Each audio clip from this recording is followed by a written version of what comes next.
오늘은 정말 흥미로운 주제로 여러분을 찾아왔습니다. 우리가 사는 이 멋진 세상이 과연 어떻게 시작되었을까요? 그리고 성경은 이 질문에 대해 뭐라고 답하고 있을까요? 바로 하나님은 어떻게 말씀으로 천지 만물을 창조하셨는가입니다. 정말 궁금하지 않으신가요? 지금부터 이 놀라운 창조의 비밀을 하나씩 파헤쳐 보겠습니다. 서론 태초의 침묵과 말씀의 시작. 상상해 보세요. 아무것도 없는 절대적인 어둠과 고요함뿐인 태초의 상태를 말이죠. 우리가 아는 시간도 공간도 존재하지 않던 그 막막하고 아득한 때 말입니다. 생각만 해도 좀 오싹하고 막연하게 느껴지죠? 그런데 바로 그곳에서 우리가 상상할 수 없는 너무나도 놀라운 일이 시작됩니다. 창세기 1장 1절은 이렇게 선언합니다. 태초에 하나님이 천지를 창조하시니라. 이 짧지만 강력하고 명료한 단 하나의 문장이 성경 전체의 문을 활짝 열어젖히는 마치 거대한 성전의 문을 여는 열쇠와 같은 역할을 합니다. 하나님은 시간과 공간, 그리고 물질이라는 개념조차 존재하기 전부터 계셨던 이 모든 것을 초월하는 영원한 존재이시며 이 모든 것의 시작점이자 근원이 되시는 분이라는 것을 단번에 알려주는 거죠. 여기서 중요한 것은 설명이나 변명이 전혀 존재하지 않는다는 점이에요. 그저 진리에 대한 선포만이 강력하게 존재합니다. 이건 마치 우리가 어떤 위대한 예술작품을 보면서 그 작품을 만든 작가가 누구인지, 어떤 과정을 거쳐 만들었는지 따로 설명할 필요를 전혀 느끼지 못하는 것과 비슷해요. 작품 자체가 작가의 뛰어남을 증명해 보이듯 이 우주 만물 자체가 창조주 하나님의 영광과 능력을 증거하고 있다는 의미입니다. 하나님은 그저 말씀하심으로 존재하지 않던 모든 것을 완벽하게 존재하게 하셨습니다. 정말 경이롭고 우리가 상상할 수 있는 모든 것을 초월하는 멋진 일 아닌가요? 이 말씀 하나에 모든 창조의 비밀이 담겨 있습니다. 제1장 창세기 1장의 말씀, 창조 구조와 반복 패턴 히브리어 분석 포함. 창세기 1장을 처음부터 끝까지 차분히 읽어보면 정말 독특하고 일관된 서사 구조를 발견할 수 있어요. 마치 잘 짜여진 시나 오케스트라의 악보처럼 일정한 패턴이 계속해서 반복되는 것을요. 하나님이 이르시되 그대로 되니라. 하나님이 보시기에 좋았더라. 저녁이 되고 아침이 되니 이는 첫째 날이니라. 이 네 가지 핵심 문장들이 매 창조 단계, 즉 매 창조의 날마다 규칙적으로 반복됩니다. 이건 그냥 단순하거나 우연한 반복이 아니라 하나님의 창조가 얼마나 질서 있고 확고하며 그분의 주권 아래에서 완벽하게 진행되었는지를 보여주는 강력하고 신성한 리듬이자 증거입니다. 특별히 히브리어 원문을 들여다보면 이 반복되는 구절들이 가진 의미와 힘이 더욱 생생하게 우리에게 다가옵니다. 예를 들어 이르시대로 번역된 히브리어는 바야 말인데 이 단어는 단순한 구어적인 말하다를 넘어선 권위 있고 선언적인 명령을 의미합니다. 마치 전능한 왕이 자, 이렇게 될지어다 라고 천지를 향해 외치는 것과 같아요. 그리고 놀랍게도 그분의 말씀이 선포되는 즉시 그 말씀 그대로 모든 것이 실현됩니다. 그대로 되니라는 구절이 이를 확증하죠. 이 패턴은 하나님이 말씀하시는 그 순간 그분의 말씀 자체가 곧 현실이 되고 존재가 되는 놀라운 과정을 생생하게 보여줍니다. 이건 마치 우리가 상상하는 마법, 지팡이를 휘두르는 것보다 훨씬 더 근원적이고 강력한 힘을 가진 창조의 능력입니다. 말 한마디로 거대한 우주와 그 안의 모든 생명체가 뿅 하고 생겨나는 거니까요. 이 반복적인 구조는 하나님의 창조가 즉흥적이거나 혼란스러운 것이 아니라 미리 계획되고 질서 정연하게 이루어졌음을 강조합니다. 제2장 창조 엑스 니힐로 creatio ex nihilo 무로부터의 창조 교리. 자, 그럼 이제 좀 더 깊이 성경적 창조의 본질에 대해 들어가 볼까요? 성경이 우리에게 가르치는 창조는 단순히 이미 존재하는 어떤 재료나 원료를 가지고 와서 무언가를 만들거나 조합하는 것이 아닙니다. 우리는 보통 찰흙을 이용해 도자기를 빚거나 나무를 잘라 가구를 만들고 부품을 조립해서 기계를 만들죠? 하지만 하나님은 그러한 제약에 갇히신 분이 아니었습니다. 성경은 하나님께서 무로부터, 즉 아무것도 없는 절대적인 상태에서 모든 것을 창조하셨다고 명확하게 가르칩니다. 이것이 바로 신학에서 말하는 크레아티오 엑스 니힐로 크레아티오 엑스 니힐로라는 개념입니다. 이 교리는 정말 상상하기 어려운 엄청나고 심오한 개념이에요. 우리가 상상할 수 있는 어떤 형태의 창조와도 비교할 수 없는 근원적인 창조를 의미합니다. 현대 과학에서는 에너지 보존의 법칙과 같이 무언가 새롭게 생겨나거나 사라지지 않는다는 원리가 있지만 하나님의 창조는 이런 모든 물리 법칙과 존재의 원리를 초월합니다. 그저 하나님의 말씀이 있었고 그 말씀 자체가 모든 존재의 시작이자 근원이 된 것입니다. 마치 여러분이 따끈따끈한 피자라고 힘주어 말하는 순간 눈앞에 신선한 재료로 막 구워낸 맛있는 피자가 김을 모락모락 피우며 나타나는 것과 같다고 상상해 보세요. 물론 우리는 그렇게 할 수 없지만 전능하신 하나님은 그러셨다는 겁니다. 정말 놀랍고도 경이로운 일 아닌가요? 이 무로부터의 창조는 하나님의 무한한 능력과 자존성을 가장 극명하게 보여주는 증거입니다. 제3장 요한복음 1장의 로고스 신학과 그리스도와의 연결. 그런데 이 말씀이 단순히 우리가 사용하는 언어, 즉 단어와 문장만을 의미하는 것은 아닙니다. 신약 성경의 요한복음 1장 1절은 정말 심오한 진리를 담고 이렇게 시작합니다. 태초에 말씀이 계시니라. 이 말씀이 하나님과 함께 계셨으니 이 말씀은 곧 하나님이시니라. 여기서 말씀으로 번역된 그리스어는 로고스입니다. 이 로고스는 단순한 단어나 언어의 개념을 훨씬 넘어서는 철학적으로나 신학적으로 매우 깊은 의미를 지닙니다. 그것은 하나님의 지혜와 이성, 그분의 생각과 계획, 그리고 세상을 창조하고 질서를 부여하는 창조적인 능력을 총체적으로 담고 있는 개념이에요. 그리고 더 놀라운 것은 이 요한복음은 바로 이 로고스, 즉 말씀이 바로 예수 그리스도라고 명확하게 선언합니다. 말씀이 육신이 되어 우리 가운데 거하심의 요한복음 1장 14절. 즉 예수님은 이 세상이 창조될 때부터 계셨던 창조의 말씀 그 자체였다는 거죠.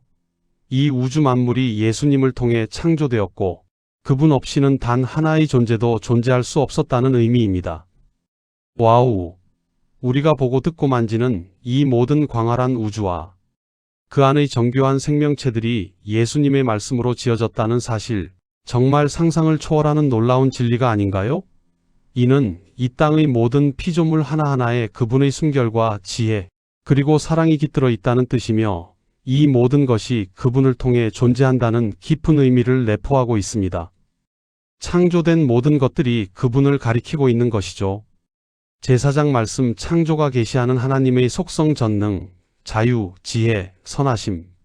하나님께서 그저 말씀 한마디로 이 광활한 천지 만물을 창조하셨다는 사실은 우리에게 하나님의 놀랍고 경이로운 속성들을 생생하게 가르쳐 줍니다. 첫째, 그분의 전능하심입니다. 그저 말씀만으로 아무것도 없던 상태에서 모든 것을 완벽하게 존재하게 하셨다는 것은 그분의 무한하고 절대적인 능력을 가장 확실하게 보여줍니다. 그분에게는 불가능이란 단어 자체가 존재하지 않아요. 할 수 없는 것이 없는 모든 것 위에 계신 분이시죠. 둘째, 그분의 자유로우심입니다. 그분은 어떤 재료나 외부적인 조건 혹은 제약에도 얽매이지 않으셨습니다. 오직 자신의 절대적인 뜻과 의지대로 가장 순수하고 완벽한 형태로 창조하셨습니다. 그분은 그 누구에게도 구애받지 않으시는 모든 것의 근원이 되시는 절대적인 자유의지의 소유자이십니다. 셋째, 그분의 지혜로우심입니다. 이 광활한 우주의 복잡하고 정교한 질서, 셀 수 없는 별들의 움직임, 지구 생태계의 완벽한 균형, 그리고 생명체의 놀랍도록 섬세하고 효율적인 시스템들을 보세요.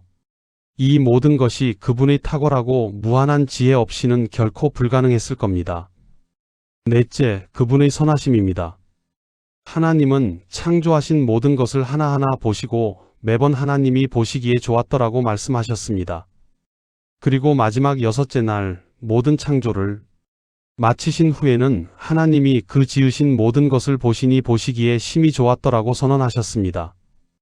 이것은 그분의 창조가 단순히 완벽하고 아름다운 것을 넘어 본질적으로 선하다는 것을 의미합니다.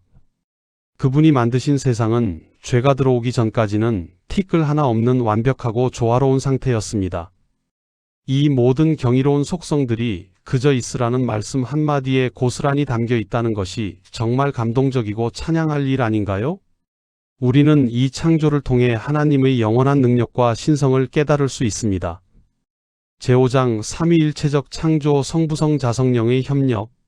성경을 더 깊이 탐구하고 이해하면 창조 사역이 단순히 성부, 하나님 한 분만의 단독적인 일이 아니었다는 것을 명확히 알 수 있습니다.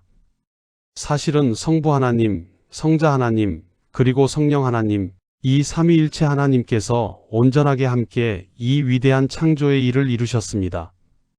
우리가 흔히 하나님이라고 하면 성부 하나님을 먼저 떠올리지만 창조의 순간에는 삼위일체의 모든 위격이 각자의 역할 속에서 완벽하게 협력하셨습니다. 창세기 1장 2절을 보면 하나님의 영은 수면 위에 운행하시니라는 구절이 나옵니다. 여기서 하나님의 영은 바로 성령님을 의미합니다. 성령님은 혼돈과 공허함 속에 질서를 부여하고 생명을 불어넣으며 창조된 모든 것들을 유지하고 보존하는 역할을 하셨습니다. 그리고 앞에서 말씀드렸듯이 요한복음은 예수님 성자 하나님이 바로 그 창조의 로고스, 즉 말씀이셨다고 분명하게 말합니다. 만물이 그로 말미암아 지은 바 되었으니 요한복음 1장 3절. 즉 성부 하나님께서 창조의 계획을 세우시고 명령하시면 성자 하나님이 그 말씀으로 모든 것을 실제화하고 형상화하시며 성령 하나님이 그것을 완성시키고 생명을 불어넣는 역할을 하신 것이죠. 마치 한 편의 오케스트라에서 지휘자성부, 악보성자, 그리고 연주자들 성령이 각자의 역할을 완벽하게 수행하면서 하나의 아름다운 교향곡을 만들어내는 것과 같습니다. 서로의 역할을 완벽하게 이해하고 조화롭게 일하신 겁니다. 와, 정말 경이롭고 완벽한 협업이 아닌가요? 이 삼위일체 하나님의 창조는 그분의 깊은 사랑과 관계성을 보여주는 증거입니다. 제6장 빅뱅, DNA, 미세조정 과학과 말씀 창조의 접점. 어떤 분들은 성경의 창조 이야기와 현대 과학은 서로 충돌하는 것 아닌가요? 둘 중에 무엇을 믿어야 하죠? 하고 의문을 제기하거나 걱정하곤 합니다. 하지만 놀랍게도 많은 현대 과학의 발견들이 오히려 말씀, 창조의 위대함과 신비로움을 더욱 부각시키고 있습니다. 예를 들어 우주가 한 점에서 시작되어 팽창했다는 빅뱅. 이론은 태초에 하나님이 천지를 창조하시니라는 성경의 선포와 그 시작점에 있어서 놀라울 정도로 일맥상통하는 부분이 있습니다. 그리고 생명의 가장 기본 단위이자 모든 생명체의 설계도라고 불리는 DNA의 복잡하고 정교한 나선형 구조와 그 안에 담긴 방대한 정보량은 우연히 무작위적인 과정을 통해 생겨났다고 보기에는 너무나도 치밀합니다. 또한 우주를 구성하는 물리 상수들, 예를 들어 중력 상수, 전자기력의 세기 등이 생명체가 살기에 놀라울 정도로 미세 조정 파인 마이너스 튜닝되어 있다는 사실은 마치 누군가 의도적으로 그리고 지혜롭게 모든 것을 설계하고 조정한 것 같은 강력한 인상을 줍니다. 만약 이 상수들 중 단 하나라도 아주 미세하게만 달랐다면 별도, 은하도 생명체도 존재할 수 없었을 것입니다. 과학은 주로 어떻게 이 세상이 존재하게 되고 작동하는지를 탐구하는 반면 성경은 누가 그리고 왜 이 세상을 창조했는지를 우리에게 알려줍니다. 이 둘은 서로 다른 질문에 답하는 것이지만 결코 대립하는 관계가 아니라 때로는 아름답게 조화를 이루며 하나님의 무한한 지혜와 능력을 더욱 풍성하게 드러내기도 합니다. 마치 한 편이 웅장한 오케스트라에서 각기 다른 악기들이 각자의 역할을 충실히 수행하며 하나의 아름다운 하모니를 만들어내는 것과 같다고 볼 수 있겠죠? 과학은 창조의 오묘함을 발견하는 통로가 될 수 있습니다. 제7장 인간 창조의 특별성 이마고 데이 생기. 하나님의 모든 창조 사역 중에서 가장 특별하고 독보적인 순간은 바로 여섯째 날 인간을 창조하신 때였습니다. 하나님은 다른 모든 피조물과는 완전히 다른 매우 독특하고 친밀한 방식으로 인간을 창조하셨습니다. 성경은 이렇게 기록합니다. 하나님이 자기 형상 곧 하나님의 형상대로 사람을 창조하시되 남자와 여자를 창조하시고 창세기 1장 27절. 여기서 하나님의 형상이라는 뜻의 라틴어 이마고 데이 imago dei는 인간이 다른 모든 피조물, 즉 동물이나 식물 혹은 무생물과 근본적으로 구별되는 특별하고 존귀한 존재임을 나타냅니다. 이것은 단순히 외형적인 모습이 하나님을 닮았다는 의미가 아니라 하나님의 본질적인 속성 중 일부, 즉 인격, 이성, 감정, 자유의지, 도덕적 판단 능력, 그리고 무엇보다 하나님과 관계를 맺을 수 있는 영적인 능력 등을 인간에게 부여하셨다는 의미입니다. 더 놀라운 것은 하나님께서 흙으로 사람의 몸을 지으신 후 그 코에 직접 생기를 불어넣으시니 사람이 비로소 살아있는 영적인 존재가 되었다는 것입니다. 이 생기는 다른 어떤 생명체에게도 주어지지 않은 오직 인간에게만 특별히 부여된 하나님의 영적인 숨결입니다. 그래서 인간은 단순히 생물학적으로 살아있는 존재를 넘어 하나님과 인격적으로 교제하고 그분을 예배하며 그분의 뜻을 따라 이 세상을 돌보고 다스리는 특별한 사명과 책임을 부여받은 유일한 존재가 된 겁니다. 와, 우리가 이렇게 놀랍고 특별한 존재로 창조되었다니 정말 감격스럽고 감사할 일 아닌가요? 우리의 존엄성과 가치는 바로 이 이마고 데이에서 나옵니다. 제8장 말씀의 지속성 창조는 현재 진행형. 어떤 분들은 하나님의 창조 사역이 단순히 태초에 일어난 한 번의 사건으로 끝나고 그 후에는 하나님께서 더 이상 관여하지 않으신다고 생각할 수 있습니다.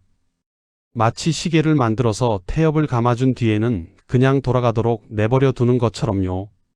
하지만 성경은 하나님의 창조 사역이 과거에만 머물러 있지 않고 현재에도 생생하게 지속되고 있음을 분명하게 알려줍니다.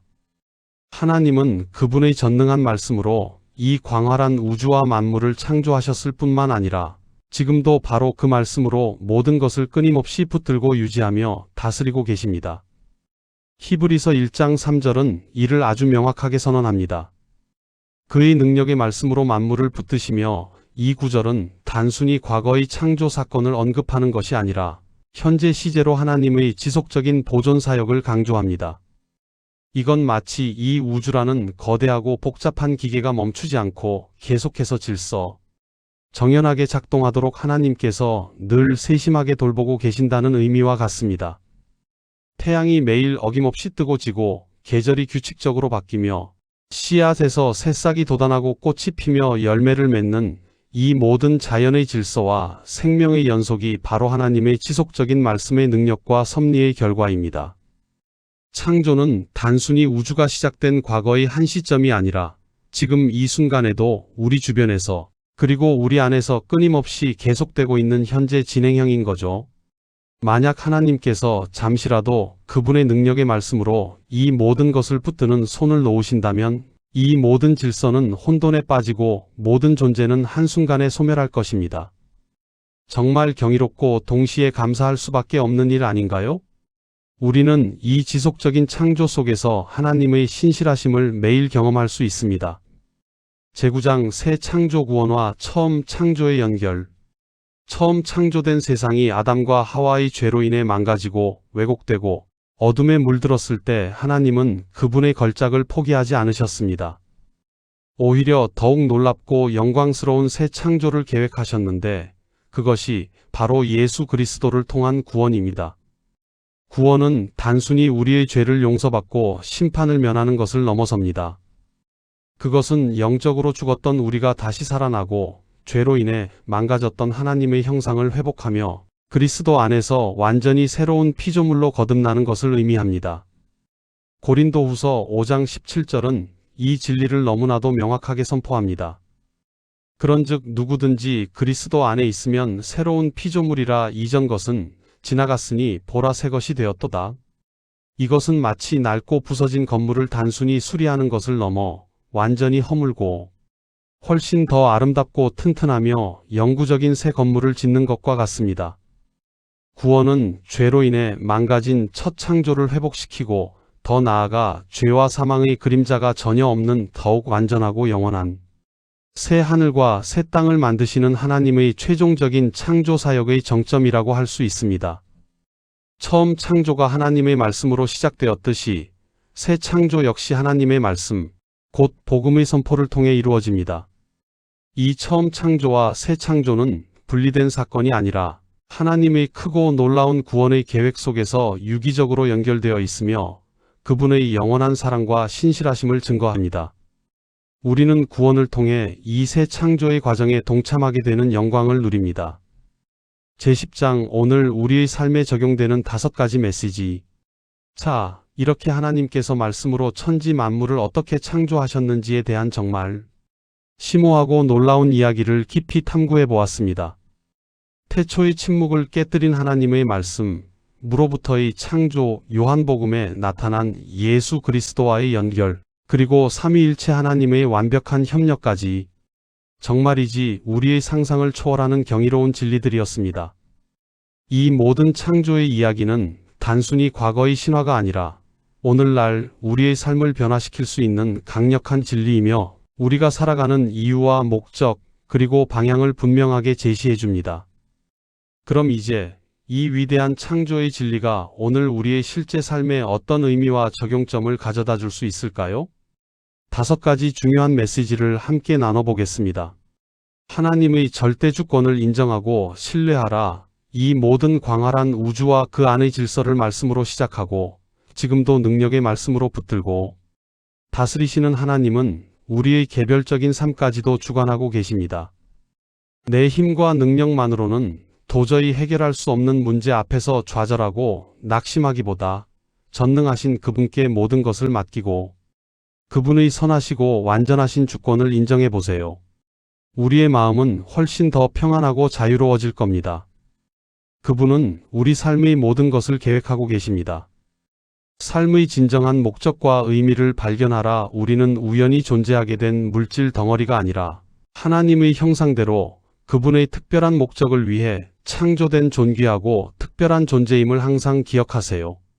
막연하고 무의미하게 삶을 허비하기보다 나를 만드신 하나님의 위대한 목적 안에서 내 삶의 진정한 가치와 의미를 찾아보세요. 우리의 삶은 훨씬 더 깊이 있고 풍성하며 하나님께 영광을 돌리는 가치 있는 삶으로 변화될 것입니다. 우리는 우주적 목적을 가진 존재입니다. 하나님의 말씀의 능력을 온전히 신뢰하라. 하나님이 말씀 한마디로 이 광대한 천지를 창조하셨듯이 그분의 말씀은 지금도 우리의 삶과 영혼의 놀라운 창조적 능력을 발휘합니다. 성경 말씀을 매일 가까이 하고 그 말씀 안에서 하나님의 뜻을 깨달으며 그 말씀대로 살아가려고 꾸준히 노력해 보세요. 우리의 삶을 얽매는 어둠과 절망이 물러가고 하나님의 빛과 생명이 비출 것입니다. 말씀은 우리의 삶을 변화시키는 살아있는 능력입니다. 핵심 성경 구절 부록. 창세기 1장 1절 태초에 하나님이 천지를 창조하시니라. 더 베리 비기닝 오브 크리에이션. 가즈 파워펄 D 감사합니다. 구독과 좋아요 부탁드립니다.